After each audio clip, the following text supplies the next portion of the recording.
ilmu. Kasih dengan benda-benda yang sangkut paut dengan ilmu. Jangan jadi yang kelima ni, mengajar pun tidak, mengaji pun tidak, mendengar pun tidak, malah benci. Malah benci, tak suka. Ini celaka, na'udzubillah. Habis. Itu iklan. Iklan sambil-sambil lah. Iklan sambil-sambil. Allahumma salli ala sayyidina Muhammad. Tapi kita harap, kita doa pada Allah, moga semuanya dipilih oleh Allah. Semua tak terkecuali kawan-kawan kita, kenalan kita, adik-beradik kita, ipar duai kita, anak-anak buah kita, mak ayah kita. Orang-orang yang buat baik dengan kita, orang yang selalu bantu kita, tolong kita dalam segala jenis hal. Begitulah juga orang yang tidak senang dengan kita, orang yang suka menuntut ilmu. Amin ya amin ya rabbal alamin. Muka surat 223. Qala al-muallifu rahimahullahu ta'ala wa nafa'ana wa iyyakum bi'ulumihi wa bi'ulumi masyayikhina, amin ya rabbal alamin. Bab yang ke-8. Bab yang ke-8. Makna bab yang ke-8. Allahumma salli ala sayyidina Muhammad.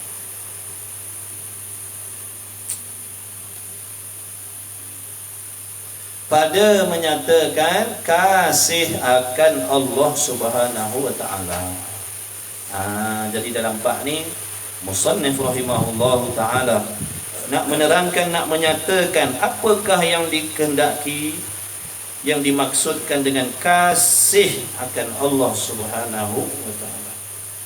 Kasih akan Allah.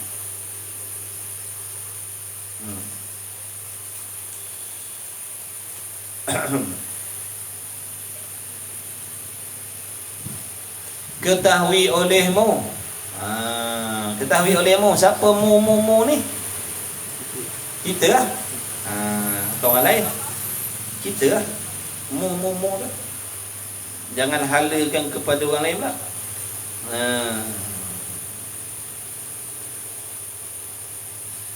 Ketahui olehmu, wahai hamba-hamba Allah, wahai muslimin muslimat, wahai orang yang nak beribadat, ketahui olehmu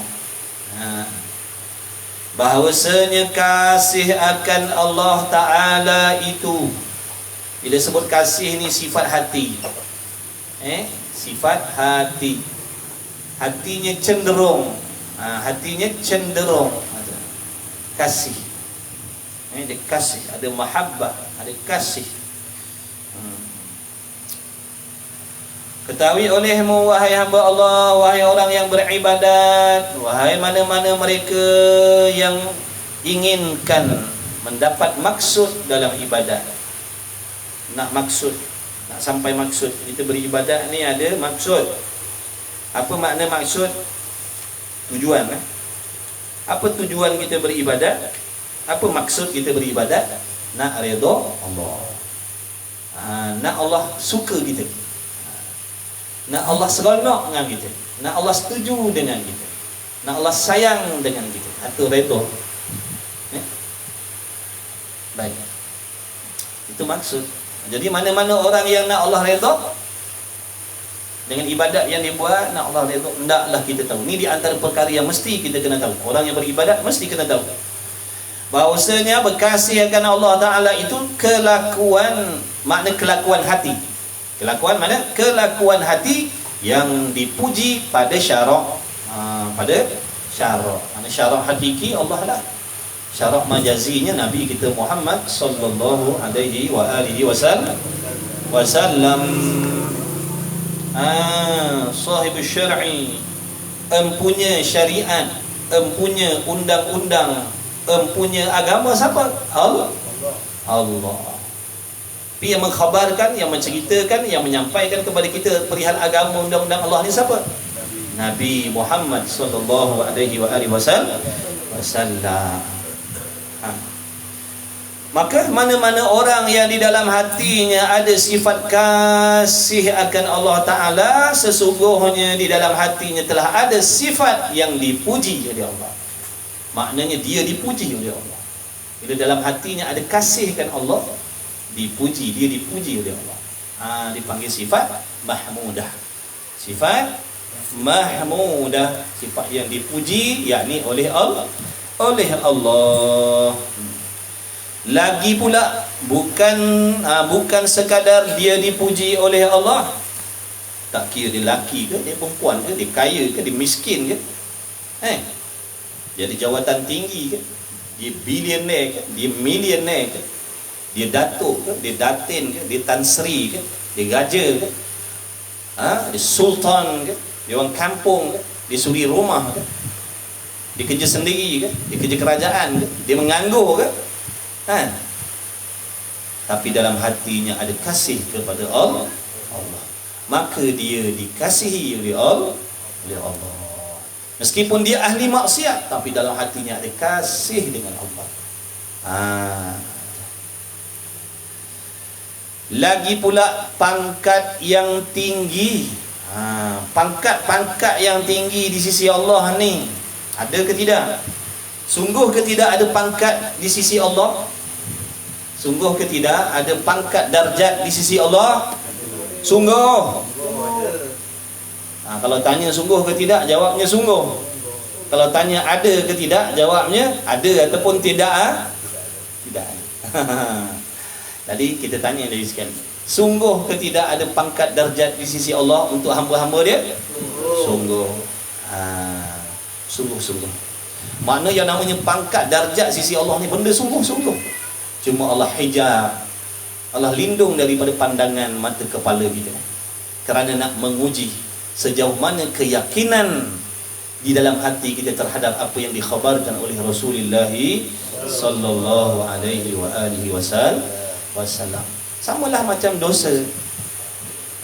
Tak pernah nampak dosa ni, tapi wajib kita percaya sungguh-sungguh adanya dosa. Tak pernah pun kita berselisih bau dengan yang namanya pahala. Pakcik-pakcik ni pergi masjid lama dah, pernah tak sekali berselisih bahu dengan yang namanya pahala? Tak betul? Baik. Pernah selisih bahu dengan pahala? Langgar bahu, siapa kau? Aku pahala dia. Tak pernah. Tapi sungguh tak ada pahala? Sungguh. Bukan cerita main-main. Bukan. Sebab tu kena yakin. Daripada keyakinan tu yang akan memberi kesan pada diri kita. Kalau kita anggap yang nama dosa, yang nama pahala ni khayalan, yang namanya pangkat darjat di sisi Allah ni khayalan, kita tak akan berusaha untuk bersungguh-sungguh mencari. Apa? Bukan ada apa. Tak penat je. Nampak tak? Sebab tu iman tu penting. Iman, mana pegangan kepercayaan dalam hati itu penting. Sebab dia itu peneraju diri. Kita akan bertindak mengikut apa yang kita imani. Kelakuan kita ni dipengaruhi oleh apa yang kita pegang dalam hati. Kenapa ada orang sanggup menggadai nyawa? Sebab iman dalam hati.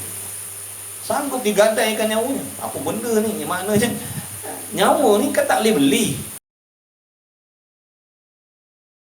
Keyakinan, pegangan dan kepercayaan dalam hati. Maka sanggup dia pergi fi sabilillah.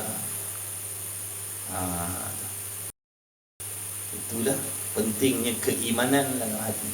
Dia akan mempengaruhi tindak tanduk dan tingkah laku seseorang hamba Allah. Maknanya pangkat ni ada sungguh. Seperti mana di atas dunia ni ada pangkat, ada jawatan, ada pangkat yang ditawarkan. Apabila kita berjaya meraih sesuatu, membuat sesuatu, maka dinaikkan pangkat, diberikan anugerah-anugerah sampai rebeh bahu-bahu kita. Macam-macam pangkat. Paku ada, kerih ada, cangkul ada, tombak ada, parang ada. Tu pangkat tu.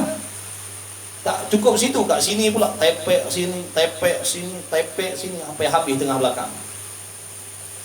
Nak cerita anugerah yang diperolehi dengan sebab apa yang diusahakan atas dunia. Tapi malangnya, sayangnya akan dipecat, akan ditanggal bila-bila waktu. Bila datangnya mati. Bila datangnya mati, pecatlah, tinggal lah, tak bawa ke alam barzakh pun. Tapi yang namanya pangkat, jawatan, pangkat, darjat di sisi Allah ni kekal hingga kiamat. Sebab tu orang yang yakin, percaya adanya dosa, adanya pahala, adanya pangkat darjat ni, ada kala dinaikkan darjat, ada kala diturunkan darjat, inilah yang akan mempengaruhi diri dia bersungguh-sungguh membuat apa yang diperintah oleh Allah. Sebab dia yakin adanya pangkat, meskipun tak boleh dilihat dengan mata kepala ni, tapi dia yakin sungguh-sungguh, kalau aku bersabar untuk melakukan taat, aku akan mendapat 300 pangkat daripada Allah. Kalau aku bersabar menahan diri daripada melakukan maksiat, aku akan dinaikkan 600 darjat, 600 pangkat daripada Allah. Kalau aku bersabar dengan segala jenis bala, daripada jenis segala bala, aku akan dinaikkan 900 darjat. Sungguh, inilah yang akan menjadikan besok di hari kiamat kita akan dapat saksikan orang yang memiliki pangkat yang tinggi di sisi Allah. Di hari kiamat besok ada kumpulan-kumpulannya, ada golongan-golongan yang memiliki pangkat darjat yang tinggi di sisi Allah, hasil daripada usaha dia bersungguh-sungguh beribadat di atas dunia. Tinggi darjat, dia memiliki kedudukan yang istimewa di sisi Allah. Nabi Rasul tak payah cerita lah, dah memang pangkat darjat mereka tinggi, dan darjat mereka senantiasa dinaikkan oleh Allah. Kita ni hamba biasa ni, laki-laki perempuan yang Muslim, maknanya kita ni pun berpeluang untuk meraih pangkat darjat yang tinggi di sisi Allah. Sebab itu Allah Ta'ala memberi ujian.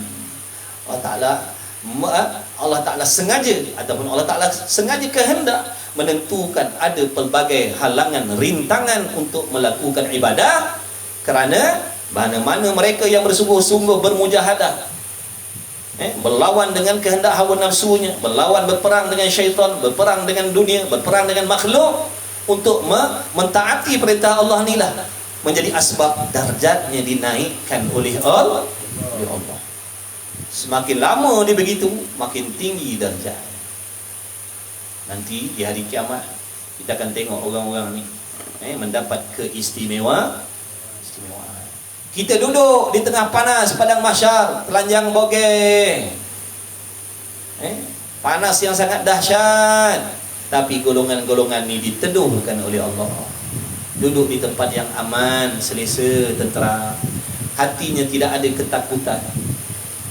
Padahal tu huru-hara yang sangat dahsyat, tapi oleh kerana dia memiliki pangkat yang hebat sisi Allah, Allah asingkan duduk bersama para nabi, para rasul, para syuhada, orang-orang bertakwa. Kita ni semua ada peluang, jangan kata tak ada. Kita ni ada peluang. Cuma kita yang tak percaya, kita yang tak yakin, kita yang tak percaya, lalu kita abaikan, kita pun tak peduli. Mana ada pangkat-pangkat, tak pernah tengok pun. Dan hasil dan faedah daripada pangkat tadi tidak diperolehi di atas dunia, sebab kita tak peduli. Sedangkan benda tu benar-benar ada. Itu nama iman. Iman ni mana? Pegangan, kepercayaan, keyakinan kepada perkara yang tak boleh dilihat oleh mata. Sebab tu perlukan mata hati. Nak memandang akhirat bukan guna mata kepala, nak memandang akhirat guna mata hati. Mata hati yang cerah saja yang nampak, namanya pangkat darjat tadi. Mata hati yang cerah saja yang nampak tambah pahala, kurang pahala. Mata hati yang cerah saja yang nampak rugi kalau amalannya ditolak, tidak diterima oleh Allah. Tapi mata yang kabur, mata hati yang gelap, sebab tu kita tak buat tak peduli lah. Seolah-olahnya sekarang ni Allah butakan mata kita, sehingga kita tak boleh melihat pangkat darjat kemewahan, kehebatan atas dunia. Dengan sendiri kita takkan peduli. Sebab mata ni tak nampak yang nama hebat, yang nama mulia, yang nama gah dan sebagainya. Lalu takkan memberi kesan pun pada diri kita nak usaha. Yang orang sanggup bercekau, sanggup bergaduh, sanggup memfitnah, sanggup membunuh, sanggup saling menjatuhkan ni kenapa? Kerana matanya dapat menyaksikan yang namanya pangkat darjat dunia tadi. Itu yang dia sanggup tu. Jatuh bangun lagi, cuba lagi, mempengaruhi dia. Sebab dia target, aku nak dapat pangkat darjat yang tinggi. Aku akan lalui pelbagai jenis kesusahan, kepayahan. Biarlah orang nak kata bodoh, orang nak kata begini, orang nak kata begitu, aku tak peduli, asalkan aku dapat pangkat darjat yang aku nak. Begitulah keadaannya orang yang mata hatinya nampak pangkat darjat di sisi Allah. Dia tetap mengamalkan syariat, ikut syariat Allah. Biarlah orang kata ketinggalan zaman, orang kata dia jumud, orang kata dia tak moden, orang kata dia macam-macam lah. Dia tak peduli. Sebab mata hati dia dah nampak dah yang namanya kedudukan istimewa di sisi Allah tadi, yang akan menjadi asbab dia meraih kesenangan selama-lamanya di hari kiamat. Orang kutuk dia apa pakai macam ni, dia tak peduli. Sebab dia yakin Allah akan memberi kepada aku nanti pangkat darjat yang tinggi, aku akan dapat kesenangan nanti di hari akhir. Biarlah kau nak kata aku bodoh, biarlah. Kau nak kata aku bodoh kerana memaafkan sekalian umat, kau nak kata aku ni bodoh sebab aku ni memaafkan orang lain, katalah. Tapi aku yakin orang yang bersifat pemaaf ni mendapat pangkat yang tinggi di sisi Allah Subhanahu wa ta'ala. Itu dia. Allahumma salli ala Sayyidina Muhammad. Jadi bukan sahaja orang yang memiliki sifat kasih pada Allah ni dipuji oleh Allah, selain daripada tu dinaikkan pangkatnya di sisi Allah. Dia ada kedudukan yang istimewa di sisi Raja segala Raja. Kalau atas dunia ni, Raja dunia ni bagi kita pangkat, bagi kita pengiktirafan. Bagi apa yang tu namanya? Pingat. Contohnya ada raja bagi kita pingat, Raja dunia ni. Berasa hebat tak kita? Berasa bertuah tak? Seronok tak? Seronok. 44 hari kita tak makan nasi. Kenyang. Sebab seronok diberi anugerah oleh Raja dunia. Ini yang beri ni Raja segala Raja ni. Raja segala raja yang bagi ni. Tu dia. Jadi kita kena berusaha sungguh-sungguh. Sekarang lah masa ni. Sekarang lah waktunya. Inilah kesempatannya, sekali dia Allah bagi, sekali je peluang nak dapatkan. Lepas mati tutup. Lepas mati tu tutup. Jangan kita ingat lepas mati besok aku nak beribadat sungguh-sungguh supaya naik darjat. Dah. Sebelum mati. Mati tutup segala jenis amal ibadat. Nak beribadat, nak buat apa yang Allah suruh, nak tinggalkan apa yang Allah larang, inilah waktu hidup ni. Waktu mati habis cerita dah, tutup buku dah. Lepas mati bukan nak beribadat, tunggu balasan. Bila mati, tunggu balasan ibadat yang kita buat. Ibadat yang baik, dapatlah kebaikan. Ibadat yang jahat, dapatlah kejahatan, kecelakaan. Telah berfirman Allah, mana tadi? Langkau. Lagi pula pangkat yang tinggi yang menyampaikan kepada ma'rifah. Asbab dikasih kepada Allah tu dinaikkan darjatnya oleh Allah Subhanahu Wa Taala sampailah kepada peringkat ma'rifah. Yakni mengenal Allah sungguh-sungguh, mengenal Allah dengan mata hati, memahami siapa dia Allah, dia mengenali Allah, dia memahami Allah, dikenal Allah, bukan sekadar tahu nama, tetapi difaham sungguh-sungguh siapa di Tuhan yang bernama Allah itu. Daripada pengenalan itulah pula nanti menimbulkan dalam dirinya rasa takut sangat-sangat dengan Allah, rasa malu sangat-sangat dengan Allah, rasa geron sangat-sangat dengan Allah, rasa kasih sangat-sangat dengan Allah. Kenapa tadi? Ma'rifah. Sebab mengenal. Betul lah tu kata pepatah, kalau tak kenal maka tak cinta. Jadi orang yang tak kenal Allah, dia takkan cinta kepada Allah. Orang yang tak kenal Allah, dia takkan takut kepada Allah. Orang tak kenal Allah, dia takkan malu dengan Allah. Kerana perasaan takut, malu, risau, bimbang tadi asbab daripada pengenalan. Daripada kenal itulah yang akan menimbulkan rasa malu, rasa takut, rasa risau, rasa bimbang, rasa seronok dan sebagainya. Sebab tu mengenal Allah tu wajib, mesti kenal Allah. Kerana mengenal Allah ni menjadi asbab untuk menarik diri kita memiliki sifat-sifat terpuji. terpuji. Daripada kenal Allah tu dia akan dapat sifat terpuji. Dia akan jadi orang sabar. Dia tak akan merungut-rungut dengan takdir Allah. Sebab dia kenal Allah tu siapa. Dia faham, bukan sahaja kenal, bukan sahaja faham, bahkan dia yakin sungguh-sungguh. Yakin sungguh-sungguh Allah tak pernah dan tak akan menzalimi dia. Maha suci Allah daripada sifat zalim. Meskipun zahirnya nampak tak seronok, nampak tak sedap apa yang Allah bagi, hakikatnya Allah sedang berbuat baik dengan dia. Cuma aku je yang tak faham cara Allah berbuat baik. Kita salah faham. Kita faham bila Allah buat baik dengan kita, Allah bagi lazat-lazat, Allah bagi sedap-sedap, Allah bagi nikmat tu salah faham. Itu kasih sayang sesama makhluk kita tu. Kalau kasih sayang sesama makhluk, kita akan beri yang sedap-sedap, yang nikmat-nikmat, yang lazat-lazat, betul. Tapi bila Allah kasih kepada hamba-hamba dia yang tertentu, Allah akan beri yang tak seronok, Allah akan bagi yang tak sedap. Kerana daripada tak sedap, tak seronok tu, dia sabar, dia redha, dia sangka baik dengan Allah. Ini yang menaikkan darjatnya menjadi kekasih Allah. Kasih Allah, Allah kasih dengan dia. Hebatnya lah hamba ni, aku uji dia, aku bagi benda tak sedap, aku bagi benda tak seronok, tetap dia bersangka baik dengan aku. Subhanallah. Berbeza dengan seorang lagi hamba ni, diuji oleh Allah, diberi nikmat, dia memuji-muji Allah. Allah uji dengan bala, dengan kesusahan, kepayahan, lalu dia menyalahkan takdir Allah. Allah benci dengan hamba yang macam tu. Allah benci, Allah tak redha dengan hamba yang macam tu. Tapi sebaliknya hamba yang tadi, Allah layan dia dengan kesusahan, kepayahan, macam-macam masalah Allah bagi dalam kehidupannya. Tapi hati tak pernah bersangka jahat dengan Allah. Tetap yakin Allah Maha kasih sayang.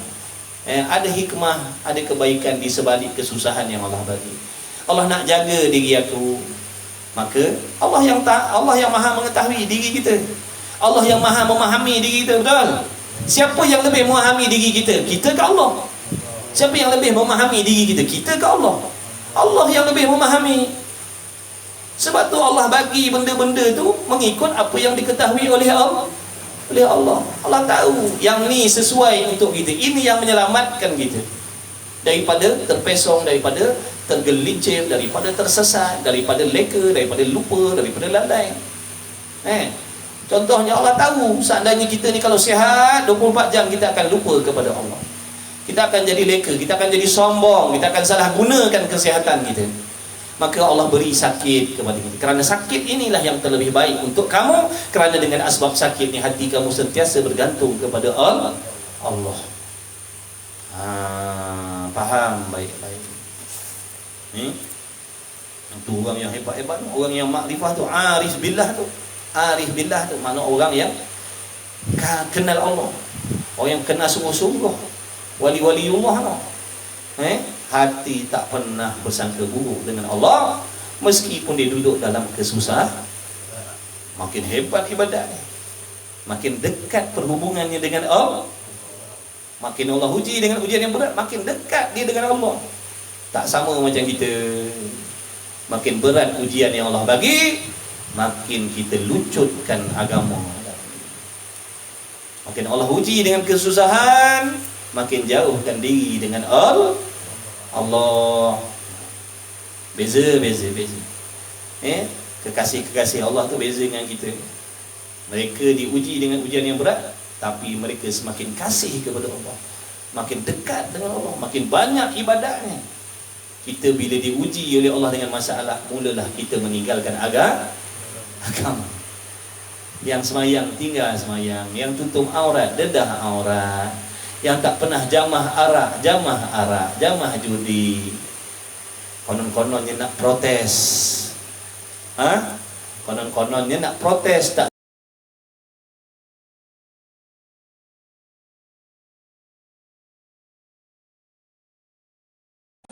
menambah, mencelakakan lagi hidup kita. Nafsu memang ada ajak di situ. Nafsu memang ajak situ. Ni cara ni. Nak hilangkan stres, nak hilangkan tekanan dengan bala, dengan masalah, mari minum arak, mari berjudi, mari berseronok. Padahal dia nak menjerumuskan lagi ke tempat yang lebih celaka lagi, wal a'yadzubillah. Sebaliknya pada kekasih Allah Subhanahu wa taala, apabila dia makin dekat dengan Allah, makin dekat. Apa tanda dekat dengan Allah? Dia makin mentaati Allah. Dia makin taat kepada Allah. Dia bukan makin tidak. Kadang-kadang kita tengok dalam masyarakat kita, kadang diri kita sendiri, bila kita duduk dalam musibah, kita dah malas nak beribadat dah. Tak payah cerita orang lain, kita cerita diri kita sendiri. Kita tengok kadang-kadang bila kecewa dengan manusia, tinggal solat. Kecewa dengan manusia, dedah aurat. Kecewa dengan manusia, pergi berzina. Kenapa? Kita beribadat sebenarnya untuk siapa? Kenapa perlu kita kecewa dengan tindak tanduk dan tingkah laku orang lain? Kalau betul kita ikhlas beribadat kepada Allah, kenapa kita kecewa dengan sikap orang lain? Ini menunjukkan kita beribadat bukan untuk Allah. Kita beribadat untuk manusia. Orang yang betul ikhlas beribadat kepada Allah, dia tak akan kecewa dengan kejahatan ataupun kelakuan orang lain. Dia tak akan kecewa. Kenapa dia nak tinggalkan agama dia? Sebab dia kecewa dengan perbuatan makhluk yang sama seperti dia. Benda ni berlaku dalam masyarakat ini, dalam rumah tangga khususnya. Bila kecewa dengan pasangan dia, maka mula dia membuat benda haram. Mula cari benda haram. Kecewa dengan manusia, buat benda haram. Patut dekat dengan Allah, bukan benda maksiat. Na'udzubillah min zalik. Moga Allah jauh dari itu. Hati-hati. Syaitan, nafsu memang tertunggu-tunggu mengambil kesempatan atas apa? Atas kesusahan dan kepayahan, atas halangan yang Allah beri. Dia ambil kesempatan. Dia ambil kesempatan untuk menyesatkan kita. Na'udzubillah. Telah berfirman Allah Subhanahu wa taala, yuhibbuhum wa yuhibbunah.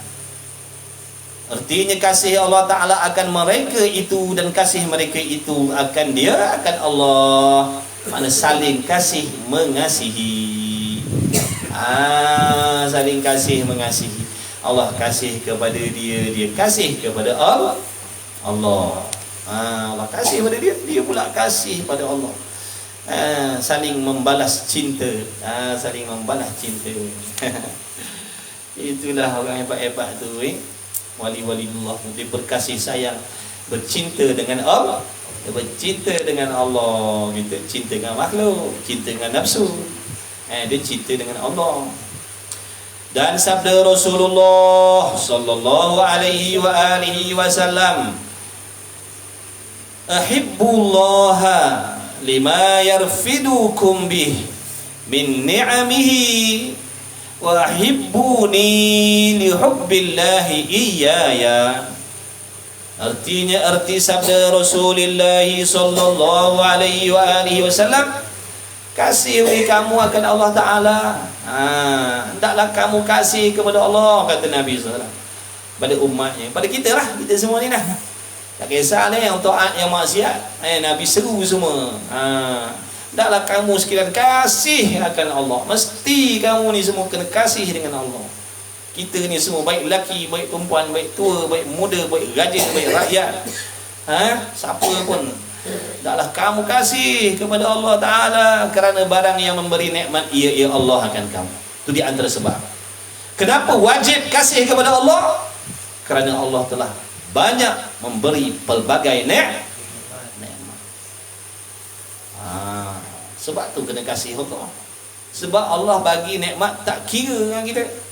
Allah tak berkira bagi kita nikmat. Allah bagi nikmat tak berkira dengan kita. Allah bagi. Tak solat pun Allah bagi. Tak tutup aurat pun Allah bagi. Bergaul bebas pun Allah bagi. Tunggang arak pun Allah bagi nikmat. Berzina pun Allah bagi nikmat. Derhaka mak ayah pun Allah bagi nikmat. Derhaka suami pun Allah bagi nikmat. Tak jalankan tanggungjawab kepada anak isteri pun Allah bagi nikmat. Betul? Sebab itulah wajib kasih kepada Allah. Wajib kena kasih kepada Allah. Ini kata Nabi, sebab apa hendaklah kamu kasih kepada Allah? Sebab apa pula nak kena kasih kepada Allah ni? Kerana barang yang memberi nikmat ya Allah akan kamu. Sebab Allah bagi kamu nikmat. Ni sekarang ni kita boleh bernafas, boleh melihat dengan selesa, boleh mendengar dengan selesa. Bukankah ni nikmat Allah? Ni cahaya ni yang menjadi asbab nampaknya objek-objek depan mata kita ni, bukankah nikmat Allah? Akal yang Allah bagi ni sehingga kita boleh memahami apa yang nak disampaikan, bukankah nikmat daripada Allah? Nikmat. Isteri kita, suami kita, anak-anak kita, bukankah nikmat? Sekarang suami kita duduk dalam keadaan selamat, isteri kita duduk dalam keadaan selamat, anak-anak kita duduk dalam selamat, bukankah itu nikmat daripada Allah? Dilahirkan sebagai umat Islam, bukankah itu nikmat? Dilahirkan menjadi umat Nabi Muhammad SAW, bukankah nikmat? Selamat pergi kerja, balik kerja, bukankah itu nikmat? Selamat daripada orang buat khianat pada diri kita, buat khianat pada anak bini kita, bukankah itu nikmat Allah? Nikmat Allah. Makan berasa lazat, kalau pedas rasa pedas, kalau manis rasa manis, bukankah itu nikmat? Nikmat. Dah makan sampai satu tahap, keluar dengan sendiri. Keluar dengan sendiri. Allah hatu cantik molek dah. Yang tak elok buang, bukankah itu nikmat? Nikmat. Makan banyak-banyak dalam perut kita, tapi tetap kita selesa duduk, tak macam mesin basuh. Tahu mesin basuh? Dia diisi dalam tu dengan banyak baju. Bila diproses, tapi sistem yang sangat-sangat canggih Allah jadikan. Betul? Sistem yang sangat canggih, maha hebat Allah Subhanahu wa taala, maha bijak Allah. Makan roti, makan sate, makan ni makan apa? Sate? Masya Allah, tabarakallah. Bukan kasyah tu, kebetulan.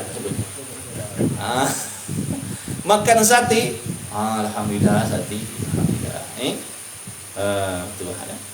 Sudah cepat sikit. Sudah cepat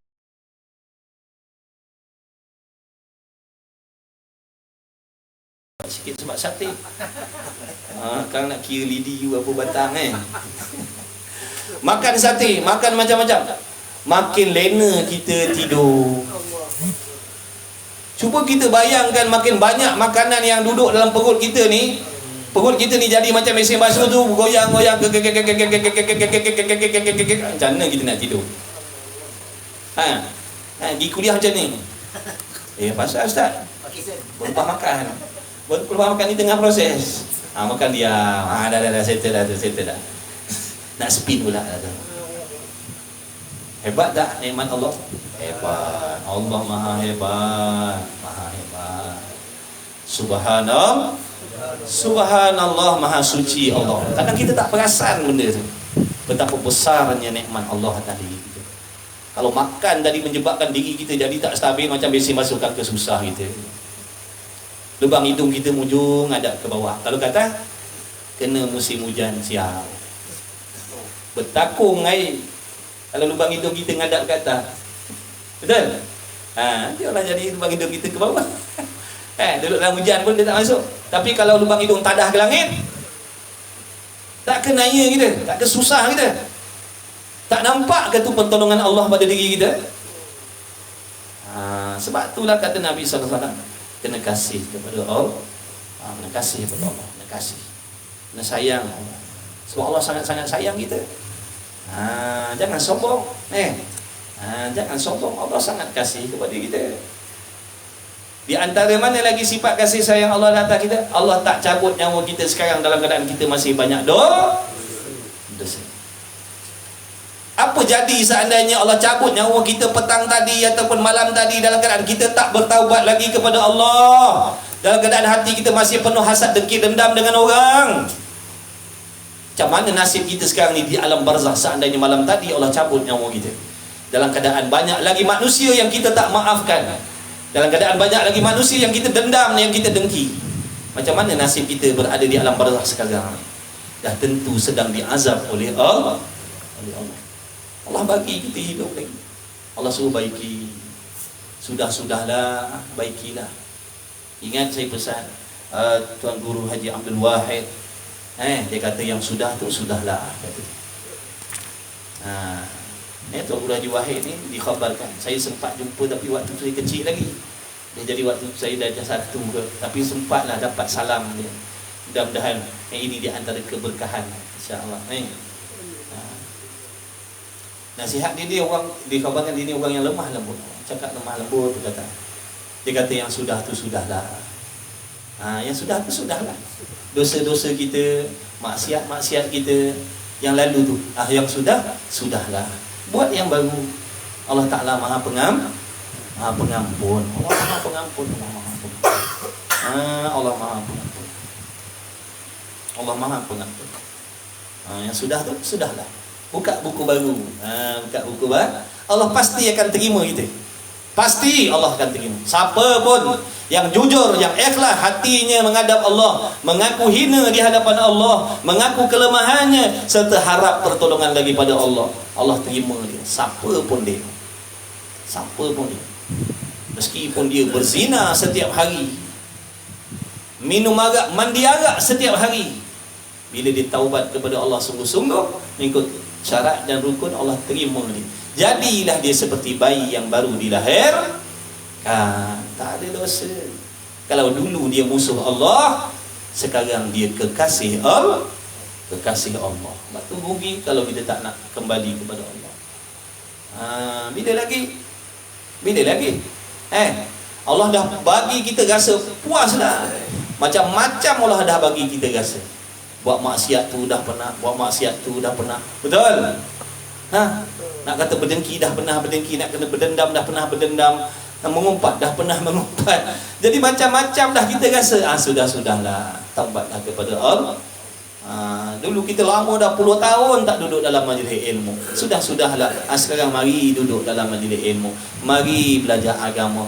Mari tadah telinga dan hati kita agar mendapat hidayah daripada Allah.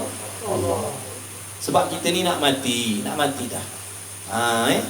Husnul khatimah yang kita dambakan, yang kita nak husnul khatimah, penutup hidup yang baik. Itu yang kita kena target. Itu wawasan kita. Wawasan muslimin mukminin bukan sini, wawasannya di sana, iaitu akhirat. Itu wawasan mukmin. Wawasan kita bukan 20-20, wawasan kita bukan 20-25, wawasan kita bukan 20-30, tapi wawasan kita akhirat. Itu wawasan kita. Jadi mari kita dekatkan diri dengan Allah. Mari kita belajar, mari kita mendengar agama. Kerana dalam ilmu itu ada petunjuk daripada Allah. Allah bagi kita selalu baca Fatihah.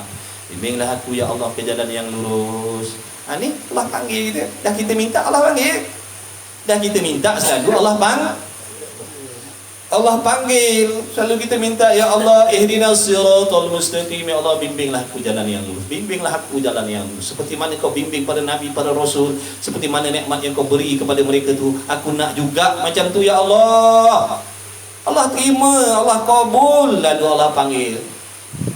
Mari belajar, mari mengaji. Asbabnya daripada mulut-mulut manusia, hakikatnya itu adalah panggilan daripada Allah. Hakikatnya itu panggilan daripada Allah. Cuma asbab daripada mulut kawan-kawan kita, mulut rakan-rakan kita. Sebenarnya hakikat itu adalah daripada Allah. Boleh tak kawan kita nak mempelawa kita duduk dalam majlis ilmu kalau dia tak digerakkan oleh Allah? Tak boleh. Mustahil. Makna menunjukkan kita ni masih lagi mendapat pandangan yang istimewa daripada Allah. Meskipun kita ahli maksiat, meskipun kita pendosa, masih lagi dipandang oleh Allah dengan pandangan yang istimewa. Masih lagi Allah nak dudukkan kita dalam senarai-senarai orang yang istimewa. Tapi bila kita sombong, bila kita sendiri menolak perlawanan daripada Allah, jangan sampai Allah jemu. Jangan sampai Allah jemu dengan kesombongan kita. Nescaya kita akan dilupakan oleh Allah selama-lama. Allah akan lupa kepada kita. Apa maksud Allah lupa? Allah akan biarkan kita. Pandai-pandai kaulah hidup atas dunia, pandai-pandai kaulah nanti nak harungi akhirat yang sangat dahsyat. Aku takkan tolong. Na'udzubillah min dzalik. Ya, Allah ada berfirman, yang mana maksud daripada ayat tu, barang siapa yang melupakan Allah di hari kiamat besok, Allah akan lupa kepada dia. Apa maksud Allah lupa? Adakah Allah tak tahu? Bukan maksud Allah lupa, Allah tak tahu. Lupa ni dengan makna Allah takkan bagi pertolongan, Allah takkan bagi kasih sayang. Pandai-pandai kau lah. Sebab dulu kau ke atas dunia, kau sombong dengan Allah, seolah-olah kau tak perlukan Allah dalam kehidupan kau. Maka sekarang ambillah balasan daripada perbuatan kau lah. Pandai-pandai lah. Siapa yang kita harapkan ni di hari kiamat ni? Siapa yang kita harapkan nak bagi pertolongan ni? Tak ada dah melainkan Allah. Tapi kalau Allah sendiri dah mengaku dia tak akan tolong, siapa yang kita nak minta tolong? Sini oleh Allah. Kalau dah Allah pun benci, Nabi pun benci lah. Sebab tu kita fikir-fikir, fikir-fikir balik. Allah sangat-sangat lemah lembut dengan kita. Betul? Hari ni kita mengumpat, Allah selamatkan lagi lidah dan mulut kita. Hari ni kita tengok benda dosa maksiat, Allah tak butakan pun mata kita. Sebab Allah tahu kalau buta nanti payah kau nak beribadah. Kalau Allah keluarkan lidah kita, payah kau nanti nak baca Quran. Betul tak? Itu sifat lemah lembut Allah atas diri kita. Allah sangat-sangat lemah lembut dengan hamba.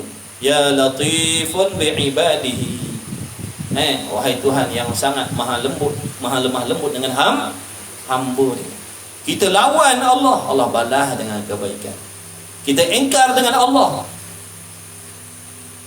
Allah layan baik-baik. Allah bagi makan, Allah bagi minum, Allah tolong kita keluar rumah cari nafkah.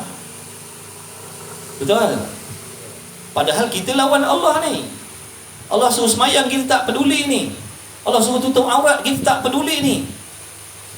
Makna kita buat kebencian Allah, tapi Allah balas apa tadi? Balas dengan kasih sayang. Allah bagi makan macam biasa, bagi bernafas macam biasa.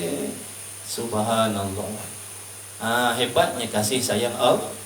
Kalau sifat kasih sayang Allah itu seperti kita dah lama, muka macam saya ni memang tak dapat apa-apa dah. Kalau kasih sayang Allah tu macam makhluk, jangan haraplah. Lama dah kita dihalau oleh Allah, lama dah kita akan dipinggirkan oleh Allah dah. Tapi oleh kerana sifat dia itu tak sama dengan makhluk, kasih sayang dia tak sama dengan kasih sayang makhluk, kasih sayangnya tidak berpenghujung, kasih sayangnya tidak bertepi, Allah bagi. Sebab Allah tahu yang kita ni lemah, yang kita ni dhaif. Allah tahu kita nak taat ni ada halangan nafsu, syaitan dan macam-macam. Sebab tu Allah sangat-sangat maknanya berlemah lembut dengan kita. Cuba kita bayangkan kalau Allah Ta'ala nak menzahirkan kekerasan dia tu. Hari ni kita buat dosa, hari ni azab turun. Apa yang kita dapat? Hari ni buat dosa, hari ni turun azab. Apa yang kita dapat? Betul? Sebab itulah. Sebab tu wajib kasih kepada Allah. Siapa pun, meskipun kita ahli maksiat, wajib kasih kepada Allah. Sebab nikmat itu. Subhanallah. Pernah tak kita terfikir kalau seandainya Allah Ta'ala mentakdirkan kita lahir atas dunia ni menjadi kafir? Pernah tak kita terfikir seandainya Allah kehendak saya dan sahabat-sahabat semua ni Allah lahirkan menjadi orang kafir, lahir daripada perut mak bapak yang kafir, macam mana sekarang ni pandangan kita terhadap agama Islam? Belum tentu kita dapat hidayah nak memeluk agama Islam. Silap-silap kita lah yang akan memusuhi Islam. Tapi tak, dengan kasih sayang Allah, kita tak pernah doa, tak pernah minta jadi umat Nabi Muhammad SAW. Tak pernah doa, tak pernah minta menjadi umat Nabi Muhammad SAW yang beragama Islam. Tak pernah minta pun. Ya Allah, tak pernah minta. Wallahi tak pernah minta. Ya Allah, nanti kau lahirkanlah aku di atas dunia daripada rahim ibu yang beragama Islam. Tak pernah minta. Tapi Allah bagi. Semata-mata rahmat dia. Allah pilih, ambil lah. Seolah-olah lahir-lahir dalam tangan dah ada tiket untuk masuk ke syurga Allah. Tapi kalau tiket ni kita tak hargai, tak pandai jaga, yang nama tiket nak masuk syurga iman tadi boleh melayang, boleh rosak, boleh hilang. Pak tu hargai betul-betul. Kena sayang betul-betul. Kena jaga. Jangan rosak, jangan hilang. Sebab ni kalau hilang, habislah. Allah subhanallah, maha suci Allah. Maha hebatnya Allah, maha hebat kasih sayang Allah atas diri kita semua. Cuba kita bayangkan sekarang ni, kalau Allah ambil nyawa kita sekarang, apalah nasib kita? Apalah nasib kita sekarang? Dalam hati kita ni belum bersih lagi. Hati kita ni belum bersih lagi. Sambil-sambil beribadat ada riak, sambil-sambil beribadat ada macam-macam ni dalam hati kita ni. Sifat yang Allah benci ni lengkap ni. Lengkap ni, hasadnya ada, ujubnya ada, riaknya ada. Tu tak cerita dosa mengumpat lagi.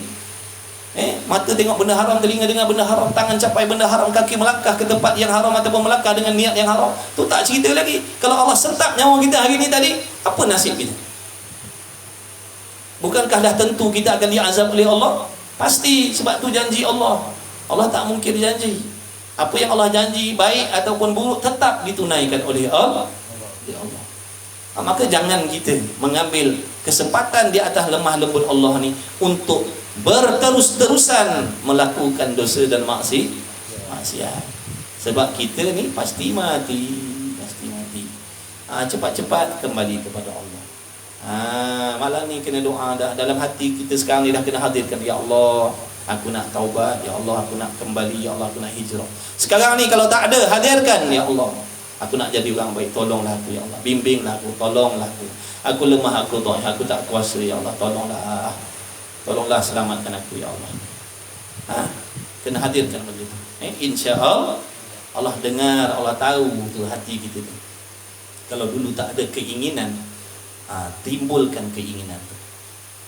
Hadirkan keinginan nak jadi orang baik, nak jadi orang soleh, nak memiliki hati yang bersih. Hadirkan. Aku nak jadi macam ni, ya Allah, tolonglah. Bila Allah tahu dalam hati kita dah ada benda tu, insya-Allah akan datang, akan menyusullah pertolongan Allah.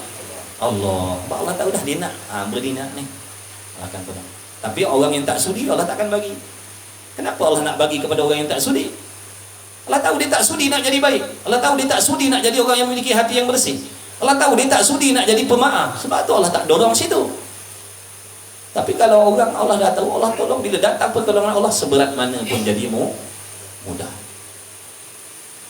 Seberat mana pun jadi ringan bila ditolong oleh Allah. Ingat tu, kita hari-hari duduk dalam nikmat Allah, tak pernah sedetik pun kita meninggalkan daripada menggunakan nikmat Allah. Tak pernah. Kalau dibayar, kalau kena bayar lah, tak tahu nak bayar, tak terbayar. Dah tu nak bayar macam mana? Syukur. Tu cara dia. Memang takkan terbayar, tapi atas nikmat yang tak terkira ni, iaitu balas dengan syukur. Apa makna syukur? Menggunakan nikmat-nikmat tadi kepada perkara yang diredha oleh Allah. Gunakan mata untuk melihat yang diredha, gunakan telinga untuk mendengar yang diredha, gunakan mulut untuk cakap yang diredha, gunakan tangan menulis yang diredha, dan seterusnya. Gunakan wang ringgit kita kepada yang diredha. Itu namanya bersyukur. Masa kita ni, waktu kita ni nikmat, gunakan waktunya kepada benda yang diredha oleh Allah. Kasih olehmu, kata Nabi SAW. Ini seruan Nabi ke atas semua umat ni. Masuk laki, masuk perempuan, masuk tua, masuk muda, masuk raja, masuk isteri raja, masuk anak-anak raja, menteri, VIP, Tan Sri, Datuk, Datin, bilioner, jutawan, apa lagi, usahawan, angkasawan, ikutlah. Jelitawan, rupawan, masuk semua ni dalam seruan Nabi ni. Taklah kamu kasih kepada Allah. Meskipun kau raja, kau kena kasih kepada Allah. Meskipun kau jutawan, kau kena kasih kepada Allah. Sebab yang memberi, yang menjadikan kamu jutawan itu adalah Allah. Kamu bernasib baik lebih daripada orang lain. Allah memberi keselesaan dunia lebih daripada orang lain. Maka kamu lebih-lebih lagi kena berterima kasih dengan Allah. Orang lain susah, kamu senang.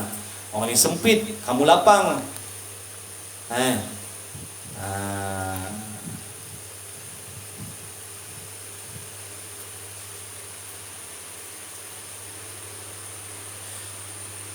Kerana barang yang memberi nikmat ia Allah akan kamu. Cuba kita renunglah. Tak lama pun renung sekejap. Sebelum tidur tu letak tangan sini renung, ya Allah, betapa banyaknya nikmat kau ya Allah. Padahal kalau waktu aku tidur, waktu anak bini aku tidur, boleh je orang nak datang sebelah kita tengah tidur, betul?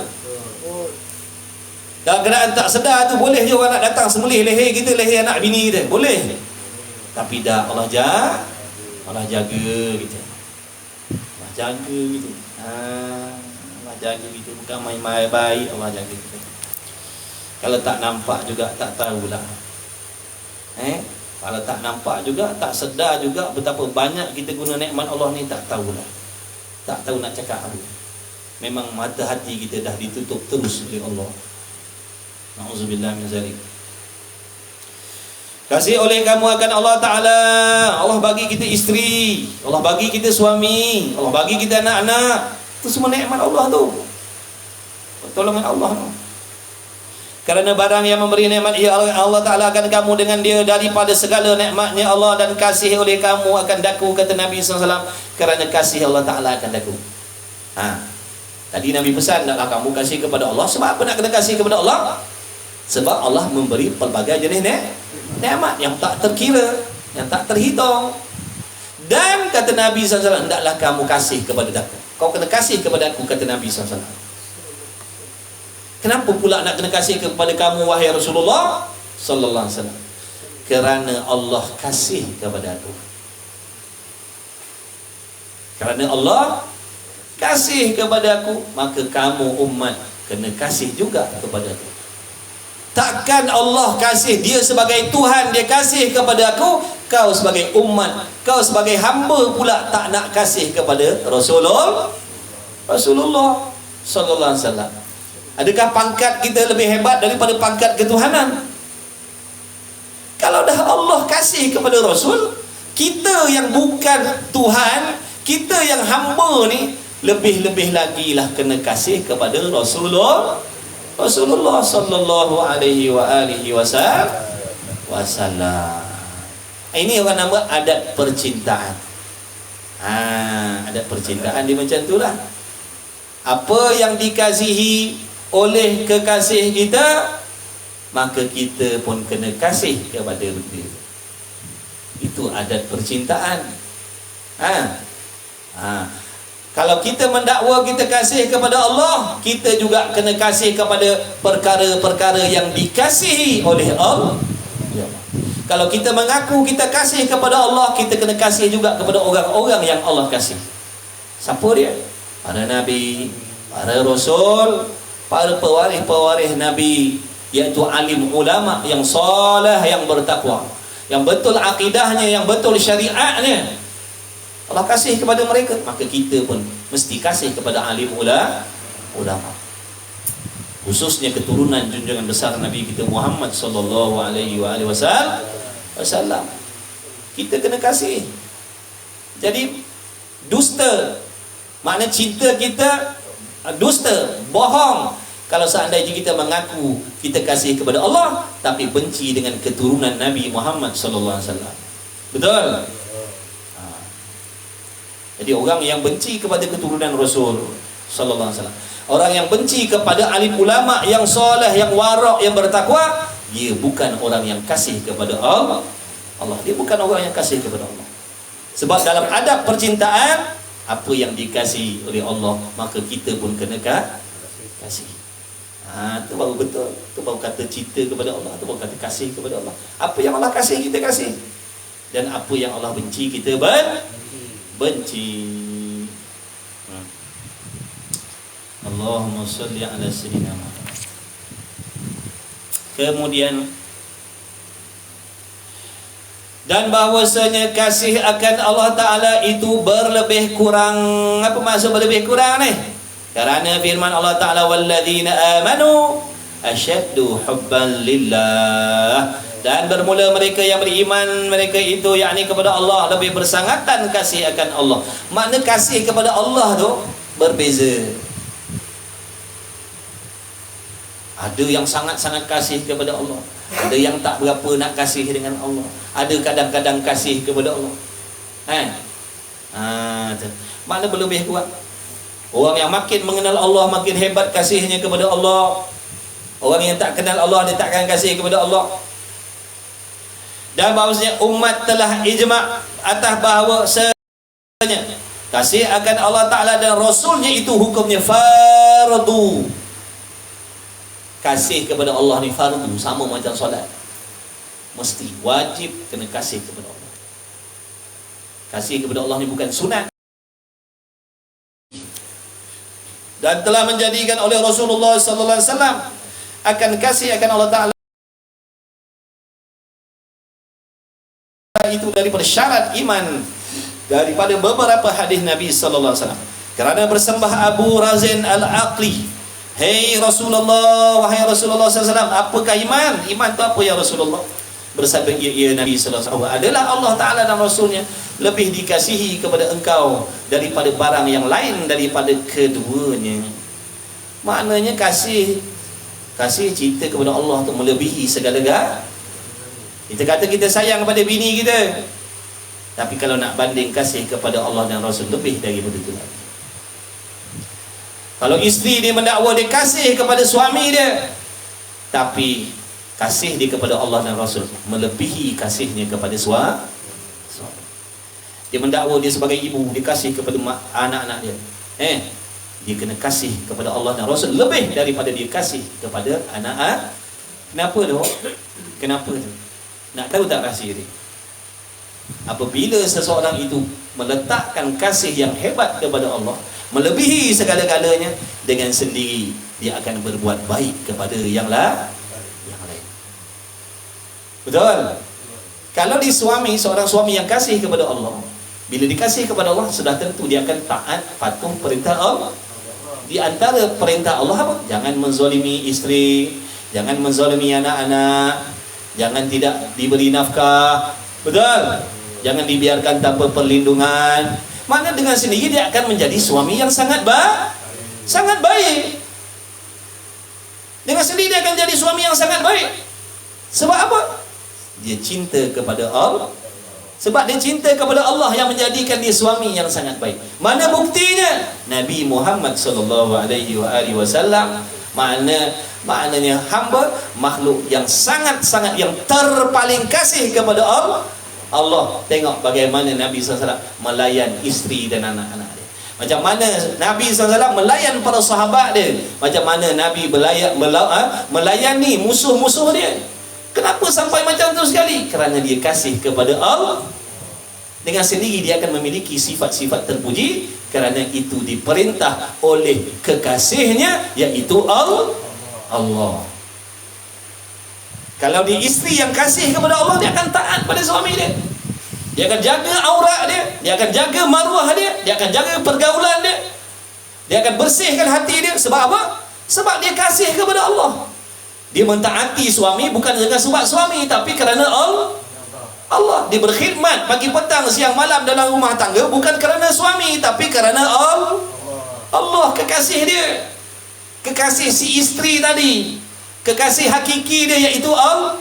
Bila dia kasih kepada Allah, dengan sendiri suami mendapat manfaat, anak-anak mendapat manfaat.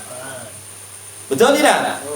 Kalau seorang suami dia kasih kepada Allah, dengan sendiri isteri dia akan dapat manfaat.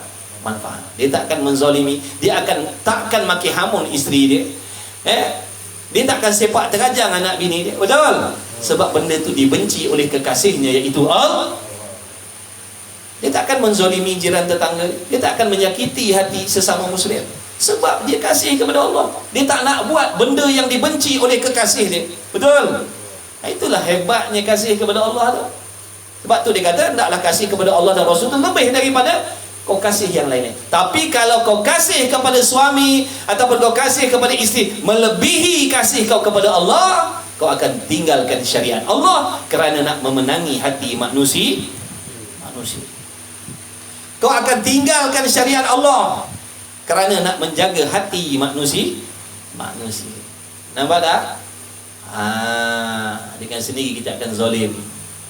Bila kita meletakkan cinta kita kepada makhluk lebih daripada Allah, kita akan meraihkan makhluk dan meninggalkan perintah Allah. Contohnya apa? Coba contoh begini. Kita kasih kepada isteri kita, masih sangat-sangat isteri kita, sehingga bila isterinya kata, awak tak payahlah nak pergi masjid tu, nanti-nantilah kita beramal dengan agama ni, nanti dululah, sekarang ni kita hidup dengan begini dululah. Maka oleh kerana cinta suami tadi itu kepada isteri dia melebihi daripada cinta Allah, dia akan meraihkan permintaan isteri yang maksiat tadi itu dan meninggalkan perintah Allah. Betul? Sebab nak jaga hati manusia, tapi tak nak jaga Allah Ta'ala. Itulah rahsia. Siapa kasih kepada Allah, dengan sendiri dia akan, orang yang lain akan dapat mengambil manfaat daripada dia. Itulah sebab tu. Tu contohnya adalah, kalau kita nak tanya mana contohnya, mana bukti, mana contoh, itulah dia Nabi Muhammad sallallahu alaihi wasallam. Itu contoh yang tak boleh kita nak pertikai, tak boleh nak kritik. Tengok bagaimana Nabi sallallahu alaihi wasallam dengan manusia, dengan sahabat, dengan anak isteri dia, dengan sahabat dia, bahkan dengan musuh dia, bahkan dengan binatang sekalipun. Betul? Dia tak buat zalim pada binatang. Dia tak buat zalim pada tumbuh-tumbuhan. Kita ingat benda ni tak ada faedah, tak ada manfaat bagi diri kita. Nampak tak tu? Jadi jawapannya ada pada Rasulullah sallallahu alaihi wasallam. Jadi kalau kita tertanya-tanya macam mana kalau orang tu kasih Allah sangat-sangat, tu Nabi Muhammad sallallahu alaihi wasallam. Jawapan di situ dah. Jawapan di situ dah. Allahumma salli ala sayyidina Muhammad. Bertuah kita jadi umat Nabi Muhammad sallallahu alaihi wasallam. Banyak nikmat kita dapat, banyak rahmat Allah kita dapat, banyak keistimewaan kita dapat jadi umat Nabi Muhammad sallallahu alaihi wasallam. Habislah. Dan datang oleh Badui ni orang asli lah kalau kita. Badui ni maknanya kalau kita sini orang asli lah, duduk pedalaman tu. Ni Badui dia duduk jauh-jauh tengah-tengah padang pasir lah, kaki bukit tau. Orang Badui. Jadi dan datang oleh Badui kepada Nabi sallallahu alaihi wasallam, maka bersembah ia, "Hei Rasulullah, wahai Rasulullah SAW, bilakah hari kiamat?" Bertanya, bila nak kiamat? Bila kiamat ya Rasulullah sallallahu alaihi wasallam? Bersabda Nabi sallallahu alaihi wasallam, "Apa engkau bersedia baginya? Apa persiapan kau?" Yang kau tanya hari kiamat ni, hari dahsyat ni, hari besar ni, hari yang menakutkan, hari yang menggerunkan ni, yang kau tanya bila nak berlaku ni, ada persiapan apa? Persiapan yang kau dah buat? Begitulah. Maka bersembah ia hamba abdi, bersembah ia orang Badui tadi, tiada menyediakan aku baginya bagi hari kiamat tu akan sembahyang yang banyak. Aku tak ada. Kalau sunat pun jarang-jarang, kadang-kadang. Dan tiada puasa, makna tiada, aku ni tak ada buat puasa banyak-banyak. Puasa sedang sehari, Isnin Khamis pun kadang-kadang ya. Tapi yang wajib buatlah, yang haram ditinggallah. Tak ada banyak buat ibadat, tiada puasa melainkan bahawasanya aku kasih akan Allah Ta'ala dan aku kasih akan Rasulnya. Tu je bekalan aku. Cukup tak ya Rasulullah? Aku tak ada bawa semayang yang banyak, puasa yang banyak, amal yang banyak dah, tapi dalam hati aku ada cinta kasih kepada Allah dan Rasul sallallahu alaihi wasallam. Maka bersabda baginya, bagi orang hamba, bagi Badui tadi, oleh Rasulullah sallallahu alaihi wasallam, "Al-mar'u ma'a man ahabba." Bermula seseorang itu serta mereka yang kasih ia akan dia. Maksudnya di hari kiamat besok, kita ni Allah akan satukan, Allah akan kumpulkan, Allah akan gandingkan, Allah akan temukan bersama-sama orang yang kita kasih sewaktu di dunia. Kalau di dunia ni kita kasih kepada musuh-musuh Allah, maka itulah kumpulan kita besok di hari kiamat. Kalau kita kasih atas dunia ni, kasih pada alim ulama yang bertakwa, yang betul akidahnya, yang betul syariatnya, kita kasih dengan penuntut ilmu agama meskipun kita ahli maksiat, kadang semayang, kadang tak, kadang tunggang agak, kadang buat macam-macam, kadang dedah aurat, kadang tutup aurat, tapi dalam hati ada kasih kepada alim ulama. Dalam hati ada hormat dengan alim ulama. Dalam hati ada kasih dengan keturunan Nabi Muhammad sallallahu alaihi wasallam. Nanti di hari kiamat bersama orang-orang itulah kita akan dihimpunkan. Sebab tu sejahat-jahat kita, semaksiat-maksiat kita, jangan sampai dalam hati ini membenci agama, membenci ahli agama. Jangan. Nanti kan 2 kali bala kita dapat. Satunya bala maksiat atas dunia. Yang kedua besok di hari kiamat, balanya apa? Allah himpunkan dengan musuh-musuh Allah. Allah akan himpunkan dengan orang-orang yang benci kepada Allah. Na'udzubillah. Sebab tu sekarang ni kita ajak kawan-kawan kita, ajak rakan-rakan kita, mari belajar, mari mendengar. Paling tidak menimbulkan rasa kasih, rasa seronok, rasa suka kepada alim ulama, kasih kepada agama. Meskipun dia tak mampu nak beribadat lagi, meskipun dia duduk bergulbang dalam maksiat lagi, tapi dalam hati tahu hormat dengan agama. Paling tidak daripada dia menjadi ahli maksiat yang membenci agama, daripada dia menjadi ahli maksiat yang benci alim ulama, ini tak ada harapan ni. Paling tidak tersebarkan ajaran yang baik-baik, paling tidak mereka rasa kasih dengan agama, rasa seronok dengan agama. Meskipun dia tak hebat ibadat pun, dia buat maksiat dia, tapi bila sebut agama dia hormat. Bila sebut alim ulama dia rasa seronok, dia rasa kasih. Tapi dia kadang tak solat, kadang dedah aurat, duduk tempat maksiat, tapi hati itu, dalam hati itu ada kasih kepada Rasulullah SAW. Dalam hatinya ada kasih dengan para alim ulama yang mewarisi ilmu dan amal daripada Rasulullah SAW. Dalam hatinya ada kasih dengan keturunan Rasul, meskipun dia ahli maksiat. Orang ni insya-Allah selamat. Itulah sebab dia. Itulah sebab dia. Sebab Allah akan himpunkan di hari kiamat besok bersama dengan orang yang kita kasih. Kalau dalam dunia ini kita letakkan ahli maksiat itu sebagai idola dalam hati kita, ahli maksiat itu kita jadikan idola dalam hati kita, kita kasih sangat dengan dia. Tunggulah, itulah besok orang yang akan bersama-sama kita di hari kiamat besok. Wal iyad billah. Cukuplah sekadar itu. Dan ketahui oleh muwalnya makna kasih itu cenderung hati. Wallahu a'lam. Jadilah sikit-sikit, mudah-mudahan Allah memberi manfaat kepada kita semua, tidak terkecuali siapa pun. Mudah-mudahan sekalian yang hadir yang mengikuti diberi keampunan oleh Allah, dirahmati oleh Allah, diridhai oleh Allah. Tak lupa anak isteri kita, ibu bapa kita yang masih hidup, dan ibu bapa kita yang dah tak ada, mudah-mudahan mendapat manfaat dan keberkahannya. Amin ya rabbal alamin. Mudah-mudahan kita semua sentiasa dipilih, dipanggil oleh Allah Subhanahu wa taala duduk dalam majlis ilmu. Mudah-mudahan Allah Taala menimbulkan dalam hati kita rasa kasih terhadap agama, kasih kepada Allah, kasih kepada Rasul, kasih kepada alim ulama yang soleh, yang bertakwa, yang mengikut jalan Rasul sallallahu alaihi wasallam, khususnya keturunan Nabi Muhammad sallallahu alaihi wasallam. Mudah-mudahan Allah jadikan kita orang yang menghormati alim ulama, mudah-mudahan menghormati agama, menghormati orang-orang soleh. Amin ya rabbal alamin. Mudah-mudahan Allah lahirkan di kalangan kita anak-anak yang soleh, yang solehah, berjaya dunia dan akhirat.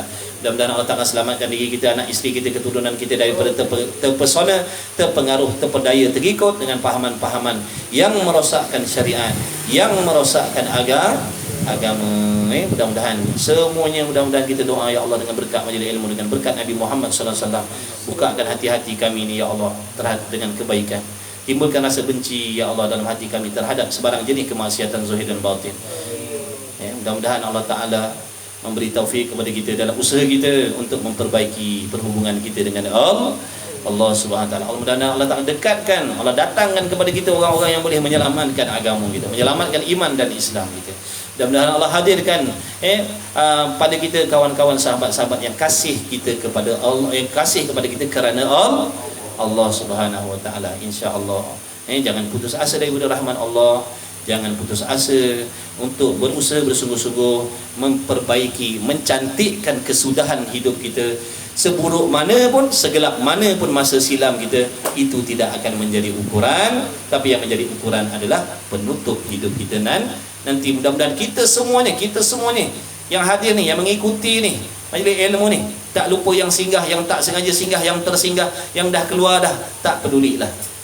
Tak pedulilah. Yang hadir di sini, mak ayah kita, anak bini kita, semuanya mudah-mudahan direzekikan oleh Allah husnul khatimah. Mati dalam keadaan mati yang mulia, mati yang baik, mati berbekalkan iman, Islam, ihsan yang sempurna. Mudah-mudahan dikurniakan surga Firdaus oleh Allah Subhanahu Wa Taala. Mudah-mudahan Allah Taala menolong, membantu kita saat sakaratul maut, dijaga iman kita, akidah kita daripada terpesong disebabkan tipu daya syaitan yang sangat dahsyat pada waktu itu.